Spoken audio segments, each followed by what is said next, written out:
The 911 call came in at 10:17 a.m., marked high priority before the dispatcher even finished typing the first line. The voice on the other end was shaking so hard it almost broke apart, a woman whispering through sobs, words tripping over each other. "There are shots fired. I'm at Lincoln Ridge Elementary. Oh God, there are kids screaming.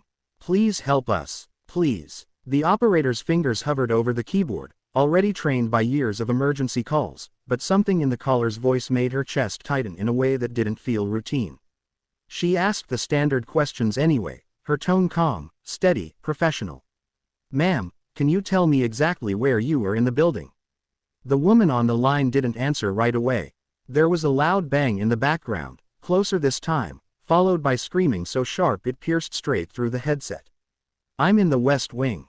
Second floor. Classroom 214. He's shooting at the doors." The operator closed her eyes for half a second, just long enough to picture the building. Lincoln Ridge. She knew it, not from maps or blueprints, but from memory. Her niece had gone there before transferring schools. She could see the hallways, the trophy case near the stairs, the murals painted by kids who were supposed to be worrying about spelling tests and lunch money, not gunfire.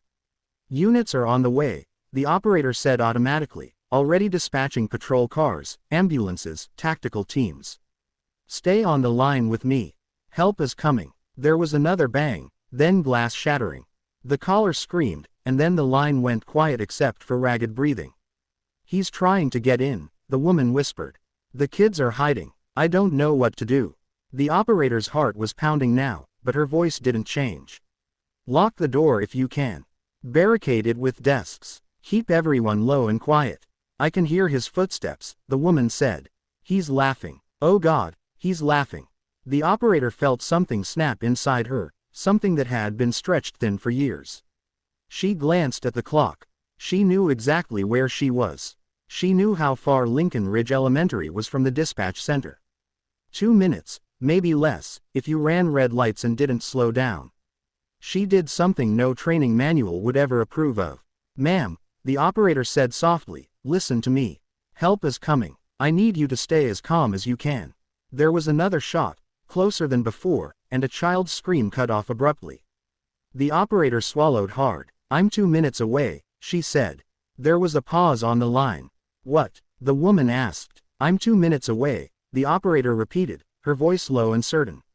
"Stay where you are." Then she hung up. The other dispatcher in the room stared at her. "What are you doing?" he demanded as she ripped the headset off and stood up. The operator didn't answer. She was already grabbing her jacket, her keys, moving with a speed that surprised even herself. Someone shouted her name, but it sounded distant, like it was coming from underwater. She burst out of the building, the cold air hitting her face, and sprinted toward her car. Her hands were shaking so badly she dropped her keys once, swore, picked them up, and forced herself to breathe. She wasn't thinking about policies or consequences or the fact that she was a civilian with no weapon, no badge, no authority. She was thinking about a second-floor classroom, a locked door, and a room full of children trying not to make a sound. The drive felt unreal. She ran every red light, horn blaring, barely aware of the cars swerving out of her way. Her phone buzzed non-stop in the cup holder, dispatch trying to reach her, but she ignored it. When she skidded into the school parking lot, chaos had already begun to spill outside. Teachers were ushering kids toward the far end of the field, some crying, some frozen in shock. A police cruiser screeched in behind her, then another. Officers jumped out, weapons drawn, shouting commands. The operator got out of her car, hands raised automatically, heart hammering so hard she thought it might burst. One of the officers spun toward her. "Ma'am, get back in your vehicle." "Classroom 214, she shouted, her voice hoarse. "West Wing, second floor. He's close." The officer hesitated, recognizing her, then cursed under his breath. "Jesus, you weren't kidding." She followed them inside despite orders to stay back, sticking close to the wall, every nerve screaming. The sound inside the building was worse than anything she'd heard through a headset. Gunshots echoed down the hall, sharp and deafening. Alarms wailed. Somewhere, a child was sobbing uncontrollably.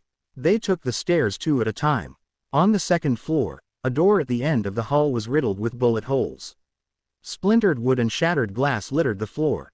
The laughter the caller had described was gone now, replaced by heavy breathing and muffled curses from the other side of the hall. The officers signaled, coordinated silently, then moved. The confrontation was fast, violent, and over in seconds, but it felt like hours. When it was done, the hallway fell into a stunned silence broken only by distant sirens. The operator slid down against the wall, her legs finally giving out. She didn't cry, she just sat there, shaking, as officers secured the scene and paramedics rushed past her. The door to classroom 214 was opened slowly. Inside, desks were piled high against the entrance, children huddled together in the corner, eyes wide, faces streaked with tears. The woman who had called 911 was crouched in front of them, arms spread protectively, her face pale but determined. When she saw the operator, recognition flickered across her face. "You came," she whispered. The operator nodded, unable to speak. Later, much later, after statements were taken and the building was cleared and the adrenaline wore off, the consequences arrived. She was suspended immediately, pending investigation. The official reports used words like breach of protocol and abandonment of post. The news ran the story on a loop. 911 operator leaves desk during active shooter call. Protocol violated. Lives saved. The debate raged for weeks. Experts argued on television. Comment sections exploded. Some called her reckless. Others called her a hero. She didn't watch any of it. What she did do was visit Lincoln Ridge Elementary once the doors reopened. The school had changed. There were new security measures, new scars on the walls, new silence in places that used to be loud. The woman from classroom 214 met her in the hallway. The kids made thank you cards in class, crayon drawings of police cars and stick figures holding hands. One little girl stepped forward and hugged her legs without saying a word. That night, the operator finally cried. Months later, the investigation concluded. She was officially reprimanded, placed on probation, but allowed to return to her job. The decision came down to one sentence buried deep in the report.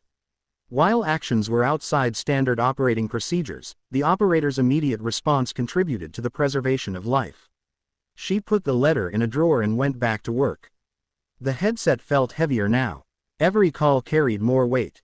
But when the phone rang and someone on the other end said, "Please help me," she answered the same way she always had.